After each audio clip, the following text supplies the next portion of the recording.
Hello there and hello world. Welcome to Jeltet Vlog. O hindi po ay vlog ha. Baka po yung mga ay bugs ang napansin nyo dun sa cover ng aming video na to. Yan, maghahanap na naman po kami ng wala sa kalsada, sa tabing kalsada. Hanapin na naman muli sa hagubatan na yan. Hulaan nyo ako ano yun, nawawala sa kalsada. Natatagpuan din sa kasukalan. Oh, Yan wow! po, namin na po nga ay nakita ay ang pang-thriller. Oh. Pwede na po yung pang-thriller, maganda po yan. I'm very sure of that. Eh? We only need 3. Para sa tatlong, gagawa natin. 1, 2, 3, go! Then, ayan po yung aming napagkasunduan na gagamitin for today. Huwag niyo papansin ang braso, ha? Yan po yung napakaganda kapag po sila ay sama-sama.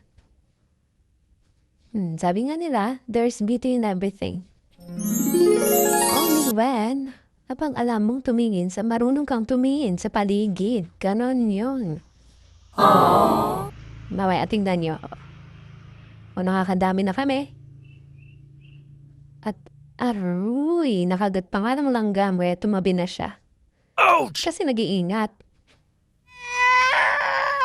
Diba? Ang ganda. Chiran! At may konting pose pa. Sumaya. Bawal magutom ang mga matataba. Kaya kain mo na bago gawa. Pwede na gawa ulit. Busog na. Yan pa ay pang likod. Sa likod ng bulaklak. Ayan, pang aming Flora F flower foam. Butas-butas na. Parang puso ko lang. Ouch! Na-murder. Ganun ba? Na-murder. Ang sinasabi siya, ano daw yung pangalan yun? Pakicomment niyo nga po daw. Sabi tawa. Makuha ko namin yung aming flower foam pagmasdan nyo, butas-butas na. Bigyan naman dyan. Come on! Para po mapalitan. So yan, bilis-bilis na at gabi na, ba? Dahil naupulangan tayo sa bulak-bulak na tunay, maglalagay tayo ng fake. Yan. Yan na siya. Pero kaso, hindi pa chat through tapos. Papaligrin na yan ay panglikod. Hindi ko rin po alam po anong pangalan yan. Gusto niyo pong hulaan, i-comment po. Halos lahat man din namin alam ko anong pangalan yung mga block-block na pinasusuksok namin dyan. Isa nga alam namin dyan, yung kulay dilaw na yun. What? Amarillo. Amarillo ba morning? Ganon.